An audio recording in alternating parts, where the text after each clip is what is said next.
પોરબંદરની ભાવસીજી સરકારી હોસ્પિટલ નજીક આવેલ મામલતદાર ક્વાર્ટર બહાર અકસ્માત સર્જાયો હતો, જેમાં એક પાર્ક કરેલ કારને પૂરપાટ ઝડપે આવતા અન્ય એક કાર ચાલકે હડફેટે લીધી હતી।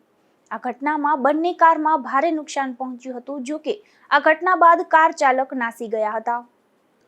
પોરબંદર શહેરમાં બેફામ બની ચાલતા વાહન ચાલકો અવારનવાર અકસ્માત સર્જતા હોવાની ઘટનાઓ સામે આવતી હોય છે। ત્યારે પોરબંદરના ભાવસીજી સરકારી હોસ્પિટલ રોડ પર સિટી મામલતદારનું ક્વાર્ટર આવેલ છે। આ ક્વાર્ટરમાં રહેતા મામલતદારની કારને મંગળવારે વહેલી સવારે પૂરપાટ ઝડપે આવતા અજાણ્યા કાર ચાલકે હડફેટે લઈ અકસ્માત સર્જ્યો હતો। આ અકસ્માતમાં મામલતદારની કાર તેમજ હડફેટે લેનારની કારને ભારે નુકસાન પહોંચ્યું હતું। આ ઘટનાની પોલીસને જાણ કરતા પોલીસ પણ ઘટના સ્થળે પહોંચી આગળની કાર્યવાહી હાથ ધરી હતી। આ મામલતદારની કારને અકસ્માત સર્જી દેનાર કાર ચાલક પૂરપાટ ઝડપે આવતો હોવાનું અને તેનું નામ આલય જાડેજા નામનો શખ્સ હોવાનું જાણવા મળે છે। જો કે બાદમાં આ સમગ્ર મામલો પોલીસ મથકે પહોંચતા બંને પાર્ટીએ કેસ કરવાને બદલે સમાધાનનો રસ્તો અપનાવ્યો હોવાનું જાણવા મળે છે।